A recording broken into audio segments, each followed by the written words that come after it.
Welcome to the Working Tools Podcast, where today we will have episode 3 of our interview with illustrious Brother Roger Nelson, Deputy of the Supreme Council for the Orient of Washington.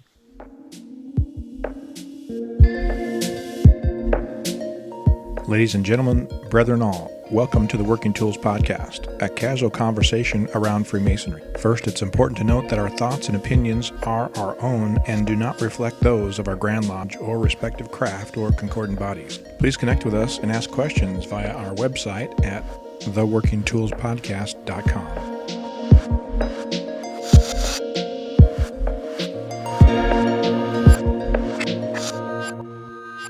Today on the Working Tools Podcast, we have our usual host of hosts, Very Worshipful Brother Stephen Chung, who's a member of Prince Charles number 153 in Kelowna, British Columbia, Brother Craig Graham from Kalamalka Lodge number 160 in Vernon, British Columbia, Very Worshipful Brother David Chung from King Solomon number 60 in Auburn, Washington. Excuse me, David Colbeth from King Solomon Lodge number 60 in Auburn, Washington. I was all excited because I remembered Vernon 2 episodes in a row. And I'm Matt Appel, and I'm a member of Mill Creek 243, and we meet in Montlake Terrace, Washington. And I suppose I should ask, illustrious Brother Roger, or what lodge are you a member of? I'm a member of, I think, 4 or 5 lodges. My home lodge right now is Manitou Lodge 246 in Spokane.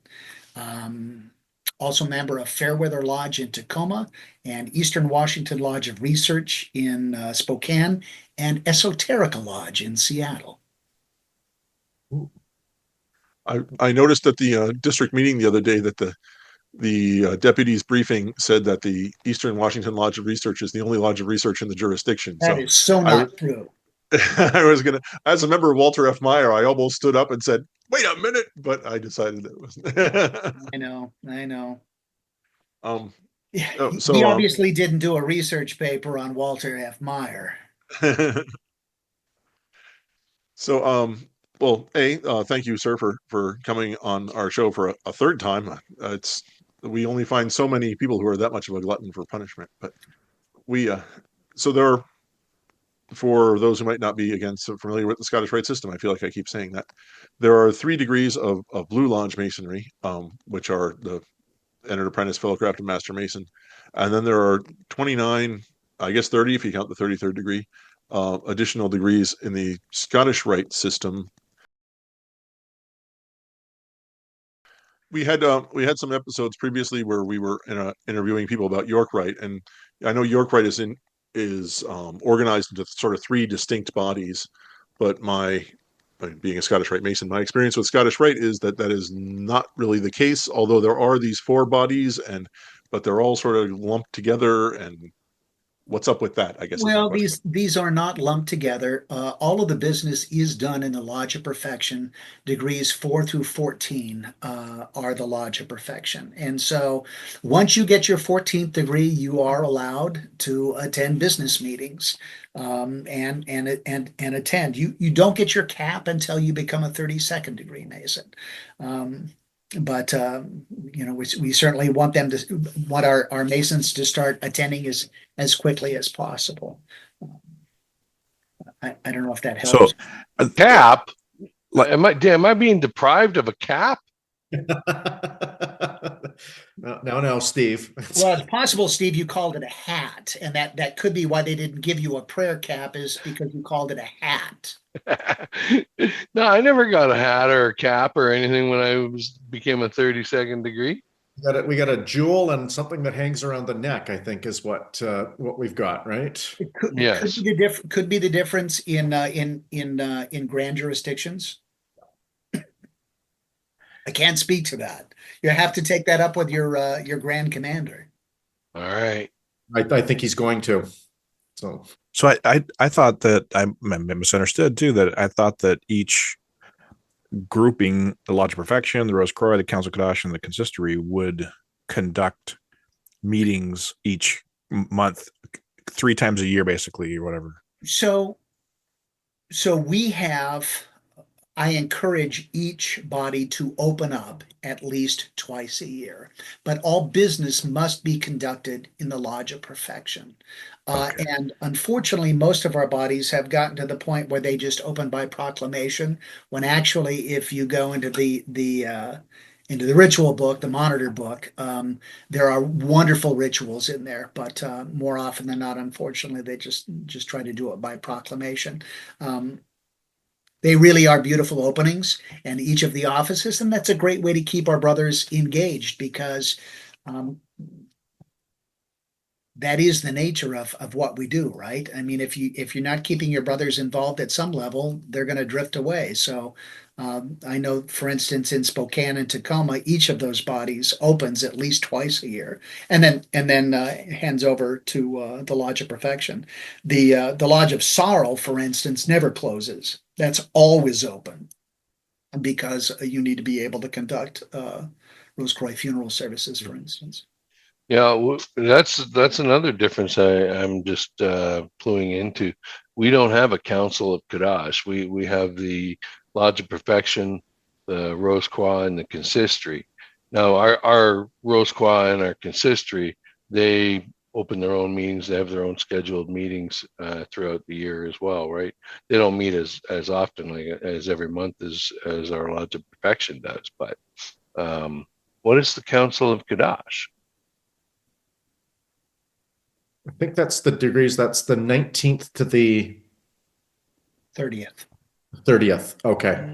And then the consistory just takes in basically the 31st and the 32nd, right? Correct.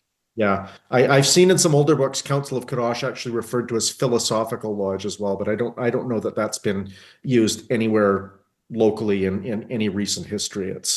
But yeah, I knew that there was some intermediate body between the Rose Croix and the consistory. That doesn't So exist in I've BC. been in this position since July 1, and there's typically 4 stages of development in any leadership position. The first stage is you don't know you don't know. The second stage is you know you don't know. The third stage is you know that you know. And the last stage is you're known for what you know. I'm right about you know you don't know and you don't know that you don't know.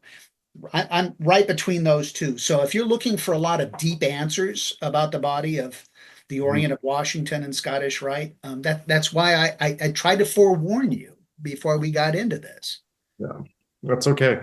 It's okay. And by the way, the last point at which when you know what you know, the end of it there, you have just enough time to say good luck to the person succeeding you, and then you're shuffled out the door. Yeah. If you get it at the age of 80, yeah. see ya. That's what somebody said to me once. They said the problem with wisdom is you spend your lifetime accumulating it, and at the end you're too old to do anything with it. But wisdom is not the accumulation of knowledge; it's the use of it, right? Yeah. So as I ask this next question, I'm going to make Steve even more jealous here. There it is. Look at that. His prayer cap, right? Look at that. You like that? So the irony in Scottish Rite, it's Scottish Rite created in France, but the United States is the mother jurisdiction. What does that mean? Give that to me again. It's the Scottish Rite, but it's a French degree essentially, right? Or French based, but we claim that the United States, the southern jurisdiction, is the mother jurisdiction.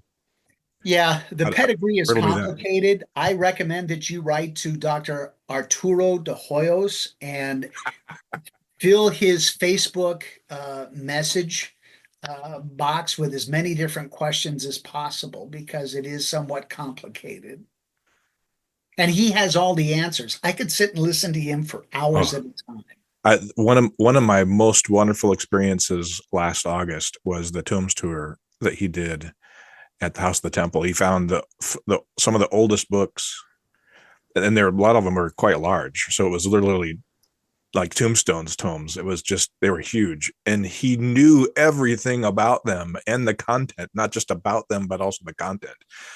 And I thought, boy, wouldn't that be a wonderful thing to try to do with our museum, library museum here in Washington? And we have a new curator too. So it's in the back of my mind, Raj, it would be fun to have a tombs tour of our own library museum. Boy, that was a neat experience. Loved that. He's brilliant.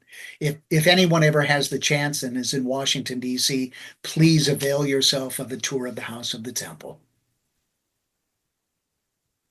Absolutely. I think that's one my wife would actually probably, if would she be allowed to join me on that? Absolutely. Yeah, I'm sure she'd probably say, okay, we can spend some time to do that. I usually don't get that when we're traveling too much, but I know, if nothing else, if you read the Dan Brown books, that's where the drinking the blood out of the skull happens, right? So it's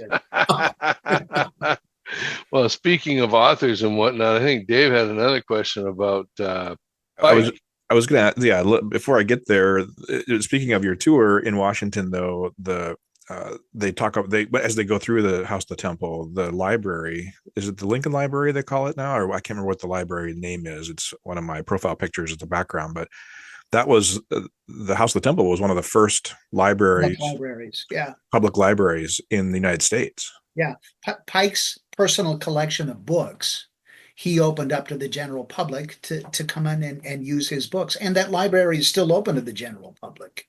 Yeah, and that's very much the fundamentals of Masonry. We've always been about public education, right? That's one of the bulwarks of our institution. In addition to the separation of church and state, has been public education, and the fact that Pike made his personal collection available to the general public is quite remarkable. When you go through, and I don't know, it wasn't open the last time I was there, but they've actually got his death mask there, and there are pieces of his beard hair in the death mask. I mean, it's somewhat ghoulish, but it's I certainly remembered it. The library there also has, I think it's the second largest collection of books about and by Robert Burns.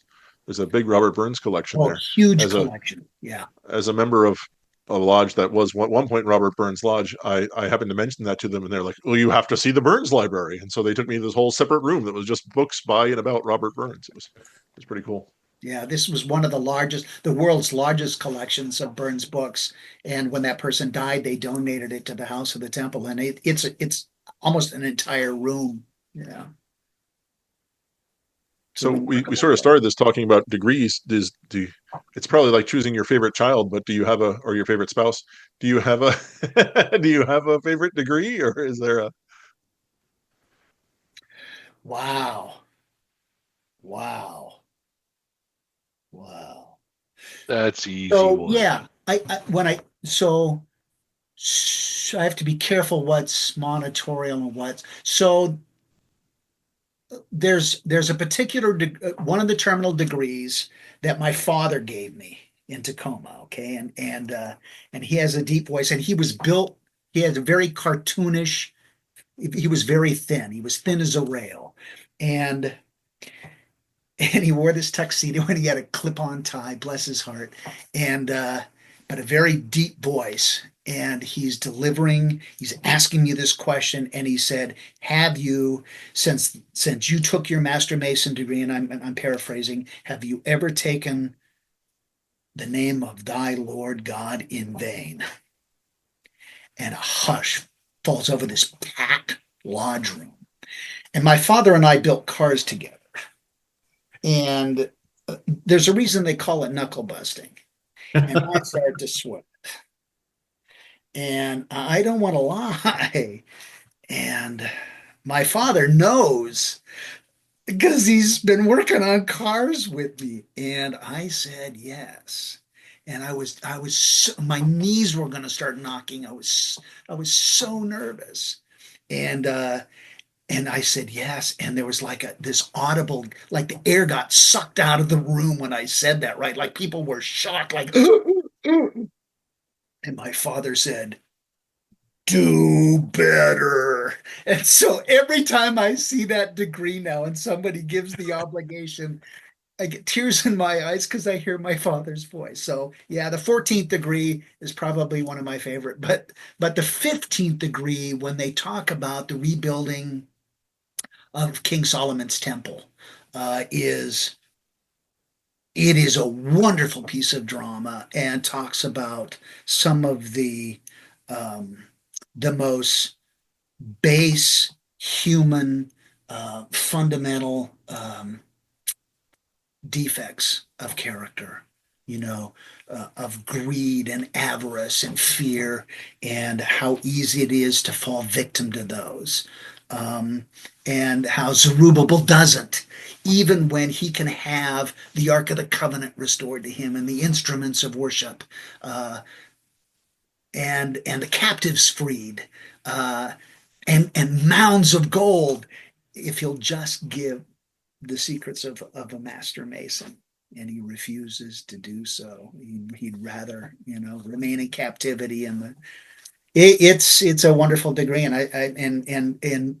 I started doing that degree, Zerubbabel and Cyrus. I started doing that degree with my father 50 years to the day that he started doing that with his dad. So yeah, that's my favorite degree, and it's not a terminal degree, so you don't get to see it very often. And so I hate it when I'm in a degree with somebody and they mouth the words. It's like, dude, stop doing that, right? But I found myself doing that at Guthrie, right? But it's dark and I'm in the back, and so it wasn't a distraction to anybody. But the 14th and the 15th, there's a really long answer. You can edit all that out, but 14th and the 15th is my answer, sir. Not a chance. So why do you think Pike rewrote everything? I mean, it seems like it's a tradition in Masonry to rewrite the ritual. well, Matt, yes, Matt's excited. He wants to rewrite the ritual to make it more clear, but I don't want to rewrite the ritual. But do you think, was it so bad, or was any, I mean, of course you can't channel Pike. Maybe you can. Yeah, it's hard. It's hard to look behind the scrim and find out what was really going on at the times. It's hard to. I mean, have you seen a copy of the Franken manuscripts? I don't think I have. That was another question, but yeah, go over it. If you can avail yourself of a copy, we donated one to the Seattle Valley. Spokane has one, and there's a couple floating around. I believe that Doric Lodge has one. I think Esoterica has one. They were published by the Northern jurisdiction, and on one side is the handwritten copy of the manuscript from Franken, and the other is the English translation. Um, the way that I understand it is Mackey had all these papers. Mackey was the man. Albert Mackey was the man. I mean, not to detract from Pike. I mean, self-educated. I mean, a brilliant scholar. I mean, who carries around Blackstone, for God's sakes, right? But Mackey was the man. Mackey had all this stuff, and they wanted him to be the guy. And he said, I'm too busy, right? And gave this stuff to Pike. That's the way that's at least that's the narrative that I'm going with for now. I'm probably going to get a phone call the first time that this hits the air and says, this is Art. You got this all sideways. But until then, that's the narrative. If you get a phone call from Art because of this show, please let us know. Yeah. He could be your next guest to debunk everything that I've shared with you. But Albert Mackey was the man. Why did he rewrite it? I don't know. The rewrites that I've taken the most. Ooh, I got to be careful here. The rewrites that I have taken the most personal issue with, but I have come to understand why, have been the edits that came about in the late 80s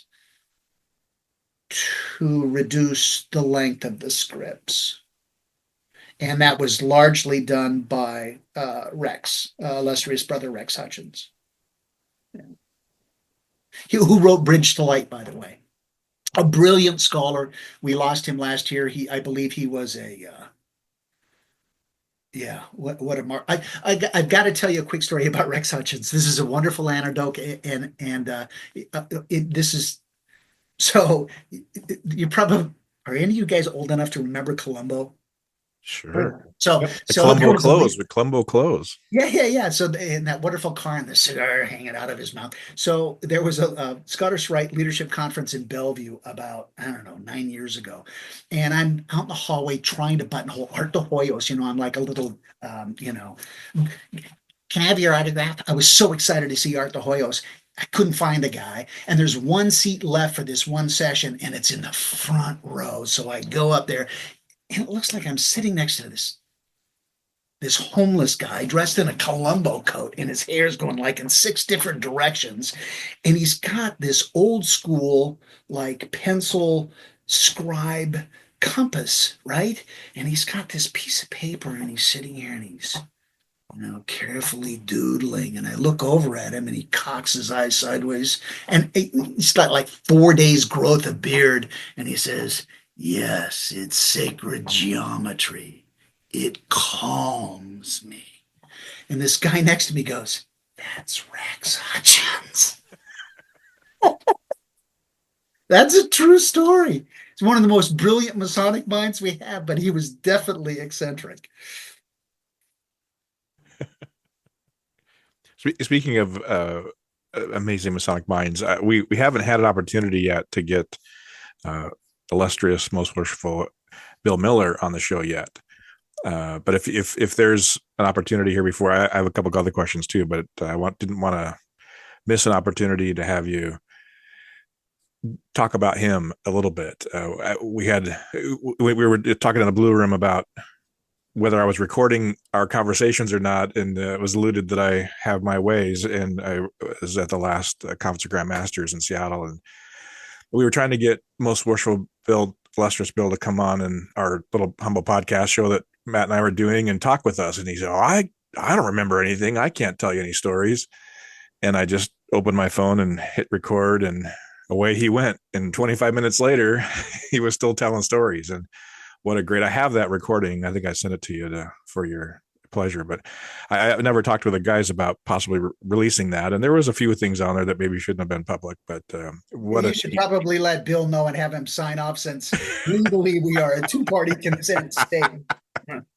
As a former investigative reporter, I think I should probably tell you that. Yeah, it was great. It was great, really neat stories about him and his experiences. So if you wouldn't mind. Illustrious Sir Bill Miller is widely regarded as one of the most widely respected Masons in the world. I don't believe that there's a single Scottish Rite, York Rite, Allied Masonic, Royal Order of Scotland. There's not a Masonic body you can come up with in the world where they don't know about Bill Miller. He was the Minister of State. He was like the foreign relations chairman for Scottish Rite for like 30 years. That guy put on some miles. And when there was difficulties between Masonic jurisdictions, he was the arbiter. He was the negotiator. And when I was growing up, he came from the Valley of Tacoma, where I came from.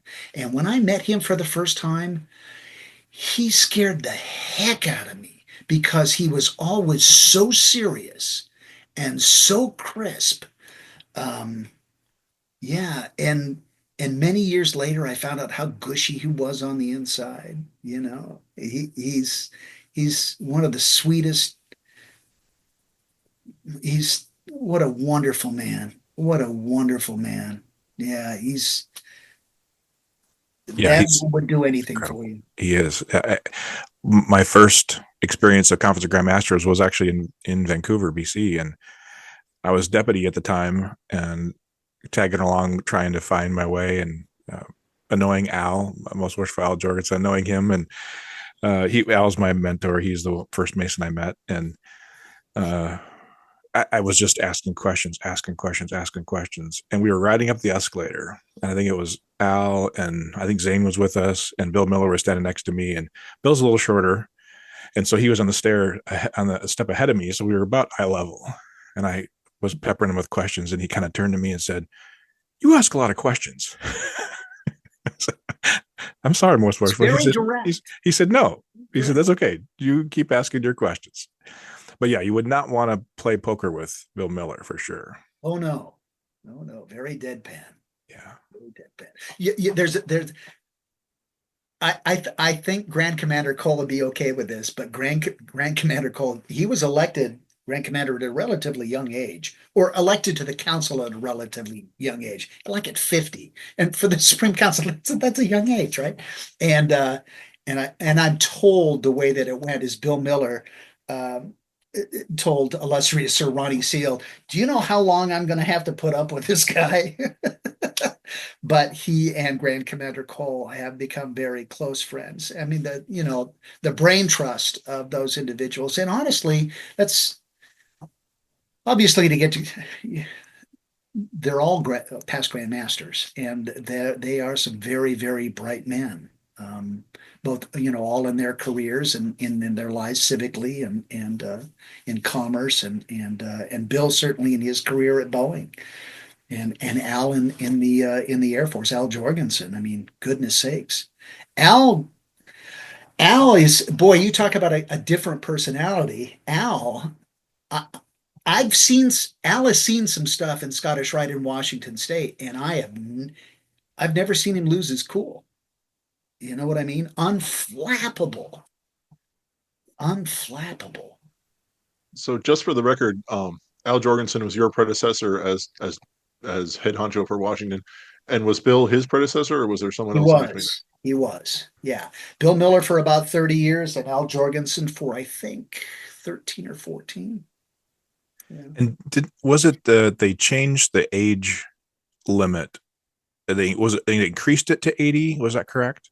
No, it's Was been 80 for a number of years. And I don't know if this is true or not, but I heard that illustrious Sir Bill Miller retired just a little bit early so that illustrious Sir Al would have seniority over the guy in California. But I don't know if that's true or not. You'll have to do some investigation of your own to find out when you talk to Bill. I thought there was something that Bill has talked about it relatively open, and so that there was a change in the age, and Bill didn't agree with that, and so he retired based on his principles. Bill was in favor of changing the statutes to lower it to 70, I think, and of course that went down in flames because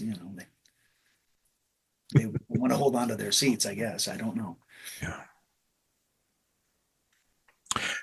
Well, thank you for your time. It's been wonderful. I really enjoyed that. I'm looking forward to your career, and we'll look forward to your being part of the show in a few months as you go into the Grand East, assuming that we all elect you. And it's a pretty foregone conclusion, I think. But look forward to having that happen, and for your term and future in Scottish Rite too. I look forward to seeing that progress. Well, you've all four been very gracious, and I hope to see you soon in Scottish Rite. Well, on that note, yep. Well, thank you, illustrious sir, right worshipful sir, for being on our humble program. And like David said, hopefully soon we will be interviewing you for your hopefully to be elected Grand Master, although you have yet to earn my vote, sir. To be Grand Master interview, which we like to do with all the incoming Grand Masters in BC and Yukon anyway, and Washington. Anyway, so the point is, thank you for being here. And on behalf of David and Stephen and Craig and myself, thank you all for listening. And we look forward to talking to you next time on the Working Tools Podcast. Goodbye.